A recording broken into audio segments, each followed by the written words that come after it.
Is it the truth? Is it fair to all concerned? Will it build goodwill and better friendships? Will it be beneficial to all concerned? All right, I have a number of questions, and I'll give each of the candidates approximately 2 minutes to answer them. They've had an opportunity to review these questions ahead of time. The committee felt that we could get more meaningful answers than if we just fired away at them while we were here. One of your first opportunities as mayor will be to choose a new chief of police. One change during Chief Sadler's tenure was a shift away from the community policing, where officers were frequently visible in the neighborhoods, to a more targeted approach. What is your opinion of this change, and what other priorities will guide your decision? We'll start with Cindy. Okay, thank you. Before I answer, I just would like to say thank you very much for having me here. I appreciate this opportunity. I see so many familiar faces in the audience that it's nice to see you again. So Chief Sadler has tendered his resignation. We had an opportunity to sit down and talk several times since I had decided to pursue the position of mayor. And I had made it, we had great discussions about how we needed to return to more community engagement within our city and our police officers.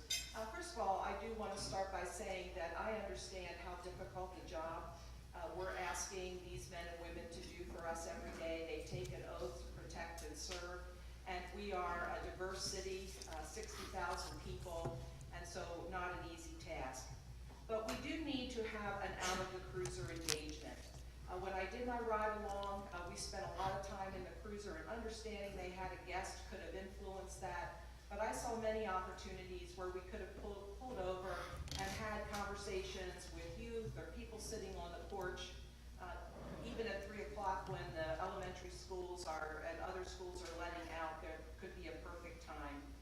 We talked, and I support the reevaluation of our sectors based on crime and calls data. It hasn't been a long time since that occurred, but it is time to take a look at that again, and having officer assignments that I think are based more on their level of training and their sensitivity to the neighborhood they're going to serve. I guess most important for me is that I'd like to see policy and procedures developed that are inclusionary of our citizens, particularly I believe if there's an after-action review. And lastly, I say all of this understanding that we need to have more adequate staffing, and we're going to have a question later that will give me an opportunity to talk about that a bit more. Thank you. Danene. So this question about are we targeting our efforts in areas that have demonstrated that there's more crime activity, particularly related to drugs, or are we doing community policing where we are having a more broad conversation and engagement with the neighbors? This is not an either or question, this is a both and I'm really committed to continuing and reinvigorating, quite frankly, some of the community policing efforts that we're doing. So we're seeing some of that in some of the neighborhood investments that's happening, particularly in the Southwest, for example, where officers are regularly engaged. Sergeant Stoltz, who's has been actively involved in moving those conversations forward. We are our staffing plans are focused on making sure that the same officers are working in the same neighborhoods so that they can cultivate relationships with residents as well as business owners. We need to give a major shot in the arm to our Police Athletic League. We have an ongoing Citizens Police Academy that is, it's free, but it's sold out every time that we run this 8-week session. And we also have a cadet program where we're actively trying to recruit young people from within the city to pursue a career in law enforcement. And all of those things need to continue, and we need to do more. One of the things that I'm very interested in is how we can connect those efforts to a position that I'm advocating for, which is a director of neighborhood engagement. Right now we have officers coming to neighborhood meetings, and that's great, and we need that to continue. But officers themselves cannot bring the full complement of city services to the table. That person is going to be responsible for making sure that we're connecting the dots, especially as it relates to housing issues. We have a relationship as right now, so that if there is drug activity in a home, there are arrests made. That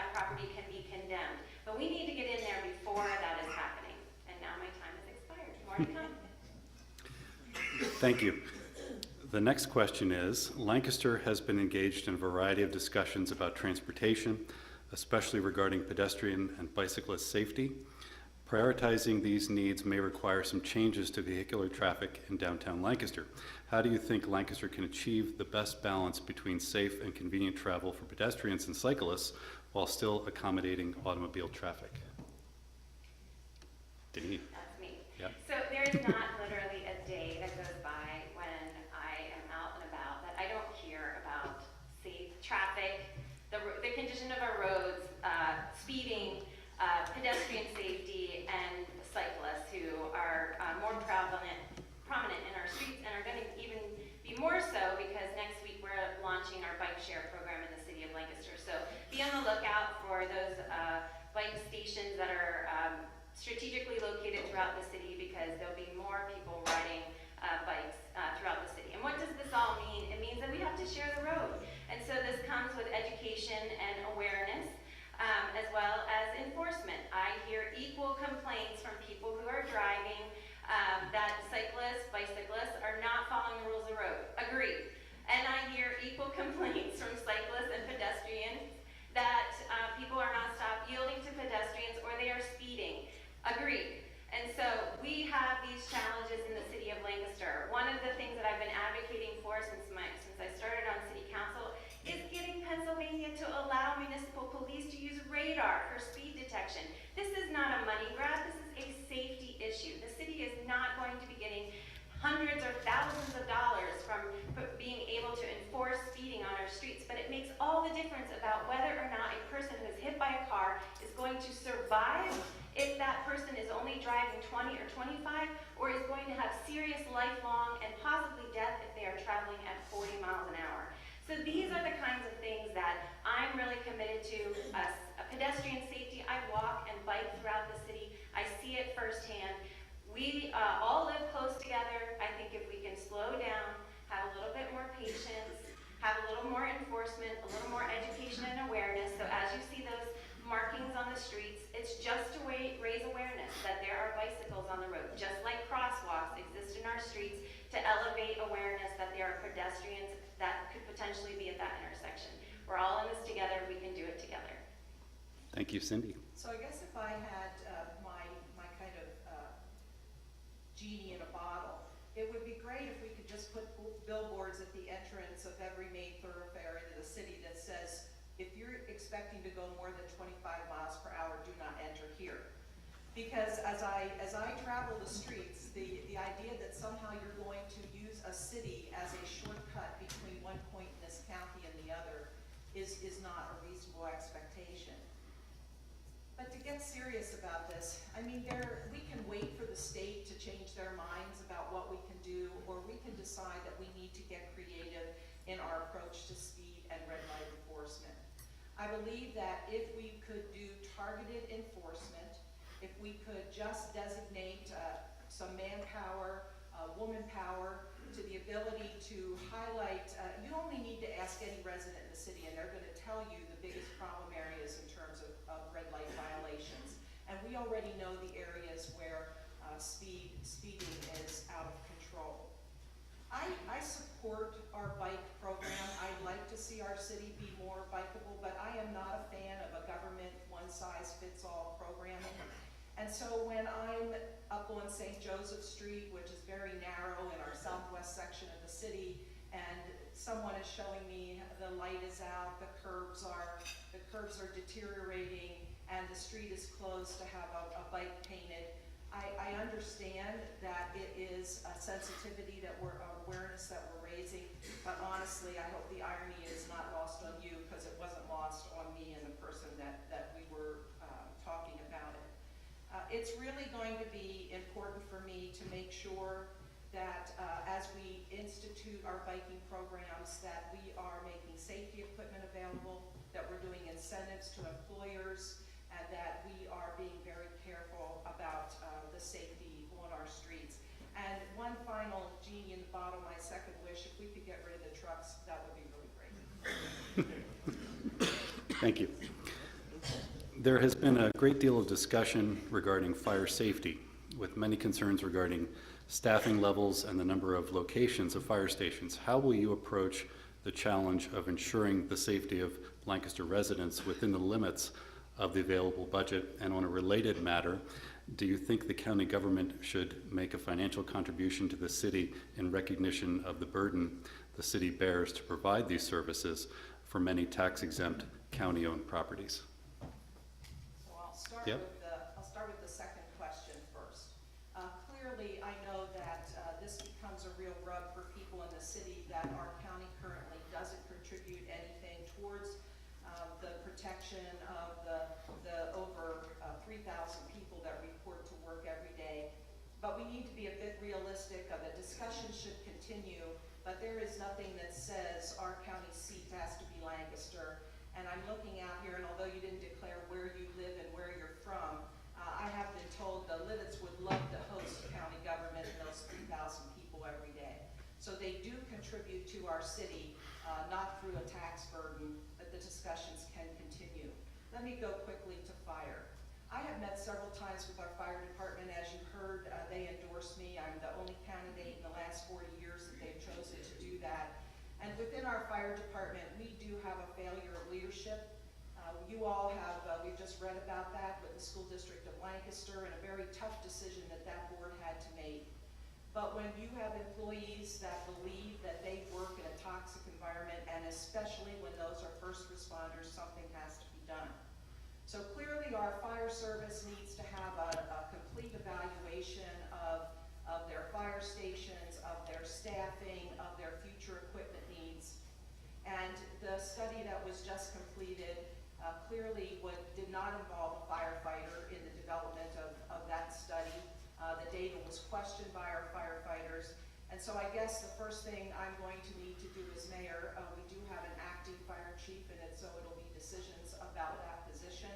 And in addition, it'll also be a very inclusive study with neighborhoods and firefighters on what the future needs of our fire department is going to be in Lancaster City. Thank you, Danene. So the question about staffing is a really important question because there's three ways to go. You either support level staffing. There are 74 paid firefighters. Average salary is $135,000 inclusive of benefits. You reduce the level of staffing or you add more. And any one of those comes with consequences. So if we are going to reduce, I'm absolutely opposed to reductions in staffing levels. If we are going to maintain, we are still going to have challenges because it takes a long time to recruit and get somebody through the academy and bring them on board. And so every single time we hire somebody, it's a major investment of time and resources and money, not just for the candidate, but also for the Fire Bureau. And if we're going to increase staffing, we're talking about a tax increase. So let's just be clear about that. Because there is no room to give unless you're going to invade the principal, the reserve funds that the city has very carefully maintained at about $10 or $12 million. And that's going to go quickly when you're talking about staffing. So that's just in terms of staffing levels. So I think that we do need to have another look at in terms of how we are recruiting and bringing on firefighters to serve our city to make sure that our staffing levels are where they need to be and that we're at the full complement of 74. But let me also add that we are staring down $2.7 million of equipment investment that's going to be needed in the not too distant future, and an estimate of $10 million of capital costs to address the buildings, the fire station buildings themselves. So this is no small matter, talking about staffing and equipment, and the firefighters very much deserve to have state-of-the-art facilities in which to work. Very quickly related to the county, $1.25 million of property taxes that are deferred as part of the nonprofit status. $1.25 million, that's a lot. Many nonprofits contribute. Thank you. Danene, every candidate makes promises during their campaigns that ultimately cost taxpayer money to fulfill. Given the ever-present financial challenges the city faces, how will you put your campaign promises into effect? Well, so I've been really careful not to make campaign promises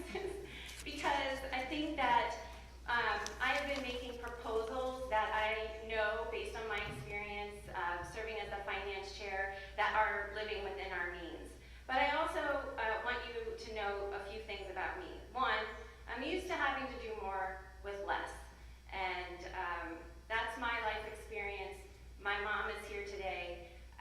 She can attest to that. Number two, I have a track record of raising money and leveraging public monies with private dollars.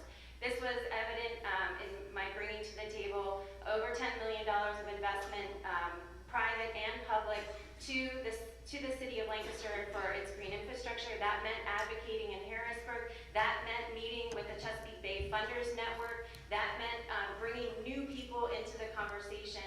And that is something that I'm familiar with, and I have great working relationships with the philanthropy community, so I'm looking forward to that.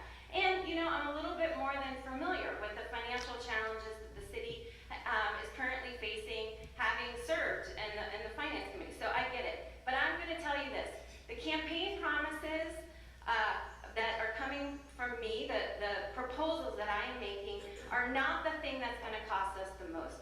We are now in the final stages of negotiating a consent decree with the Environmental Protection Agency about that stormwater. That is what is going to cost us the most. It's also the things that we can't anticipate. The next big snowstorm costs us tremendously and shifts dollars out of our liquid fuel funds that pays for street repair right into snow removal. Those are the things that we have to be mindful of and be prepared for. And so there's always this constant, yes, we need to plan for the capital cost, and we also have to make sure that we are being prepared for what we don't know is coming. Thank you. Cindy? I think this is an interesting discussion to have at this point in time.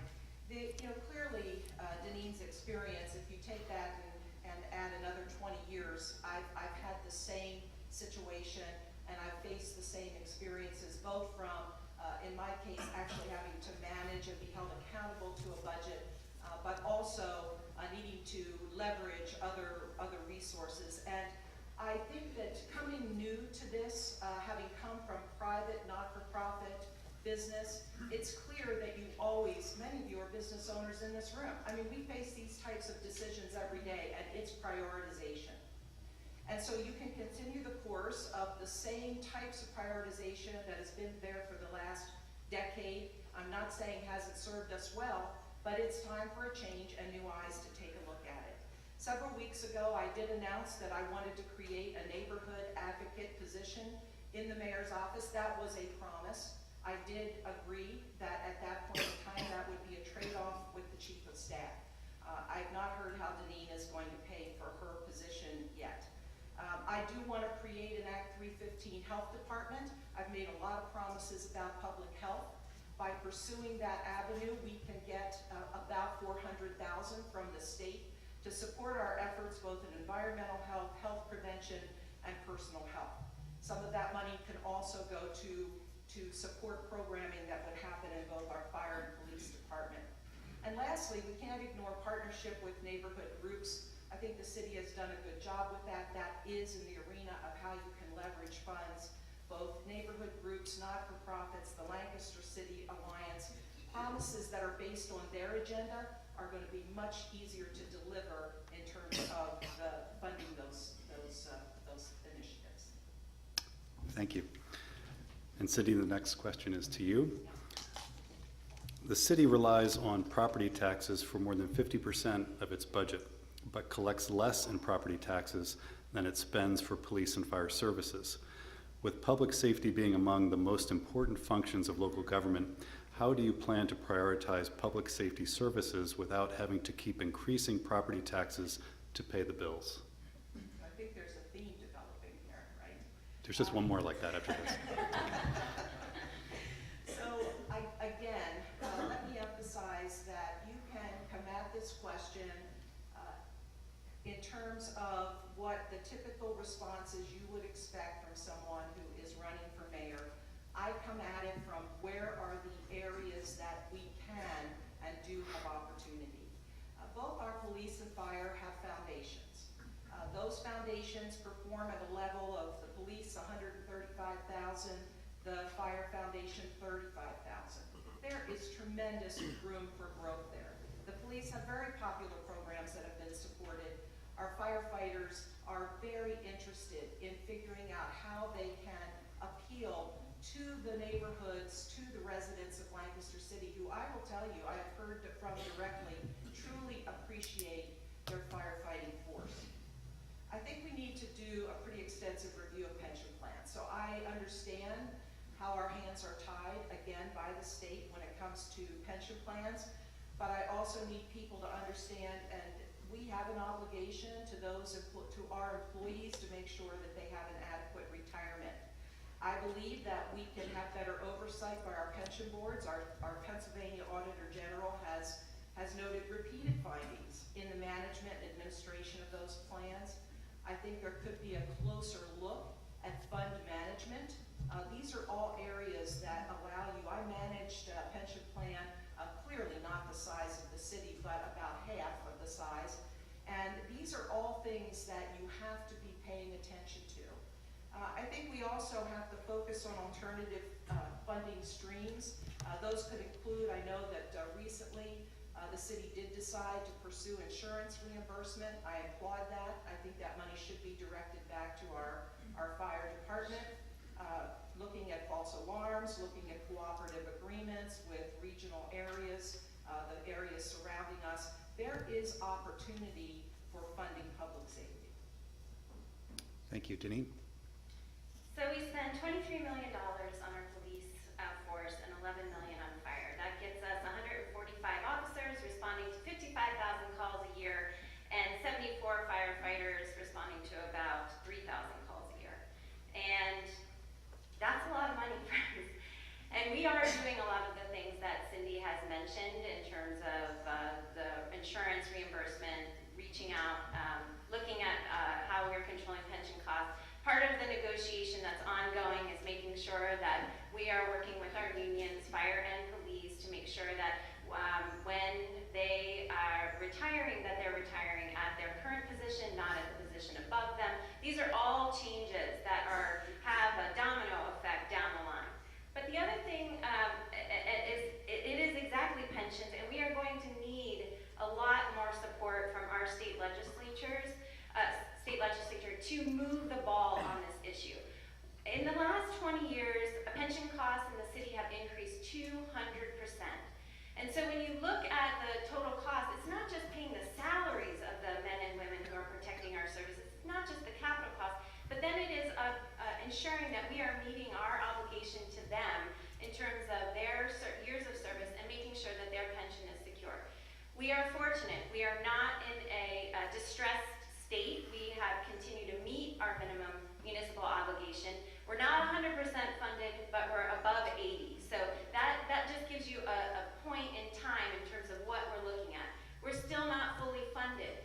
Yet, we still do not have the relief we need from Harrisburg to be able to make the kinds of changes that Cindy is suggesting. And so, the Chamber, the Sustainable Cities Alliance, the Pennsylvania Municipal League, these are all organizations that I've been involved with that are continuing to advocate. We're starting to get some attention in Harrisburg. You're now hearing about municipal pension reform.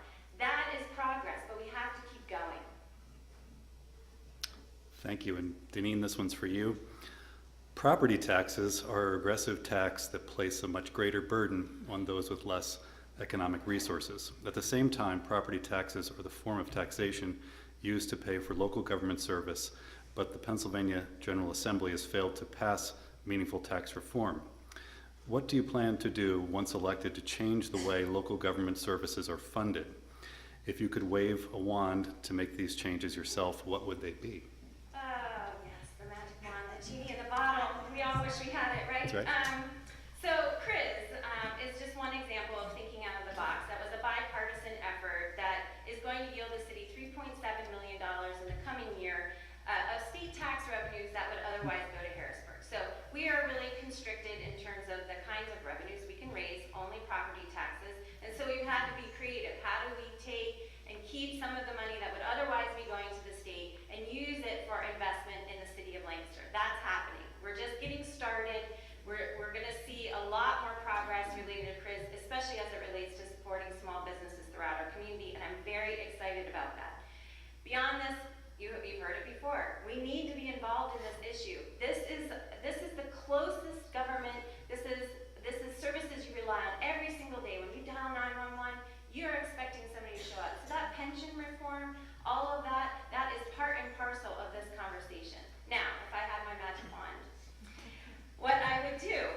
make sure that we're not subsidizing police protection through the motor vehicle fund. This is something that Representative Sterla has talked long and hard about. But we should actually be funding transportation projects with transportation dollars, and that's what that fund was set up for. We are subsidizing municipal police enforcement when municipalities are paying full freight, and that's not okay.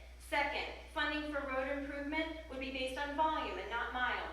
People complain all the time about the condition of streets in the city. Let me tell you, $500,000 doesn't even get you quite a mile. So it's very expensive. Second or third, county would step up to address some of the public health issues that we're dealing with throughout the county. Lead poisoning, huge, huge issue in all of our older municipalities. This is a problem that we need to take on together. And then I would also say paid fire departments would be eligible for grant funding. Right now they're not. And finally, we would allow Class 3 cities, if this could just be the one, to have freedom to raise revenues beyond property taxes. We can figure this out. Voters can help decide this, and we can make this change ourselves. Thank you. Cindy. Okay, so she took some of my magic wand items. But I will say, again, now this is an area where aggressive advocacy is going to be needed. And aggressive advocacy is a grassroots effort. So as I've done advocacy in the past, again, you can have a mayor's voice. People understand why you have that voice. But to begin to engage our community as a whole in what they need to have as far as expectations in this area. We do have a ballot referendum coming up. It is going to really allow a change to the Pennsylvania Constitution that begins to allow the waiver of taxes. It's step one. Can this legislature come together and then provide what needs to be done in order to have the full intent realized there? Well, that's an answer, a question you have to answer on November 7th when you choose to vote yes or no. But I will say with my magic wand, one of the things that I'm really disappointed in is, it ties a little bit to something Danene said. If you look at the cities in our state that have gotten themselves in terrible financial positions, I really had my eyes opened wide as to the programs that are now available to them. And so the question really is that where we need to be? We have to be in complete fiscal ruin before the state realizes that there are opportunities for third-class cities that they could exercise. So my magic wand includes that. That already exists. They're already allowing cities to do it. If we could just skip that step of that, you have to be completely financially irresponsible before you can take advantage. Also, again, I would add the firefighters onto that. We are not eligible for any money coming from the state unless you're a volunteer fire department. That needs to change.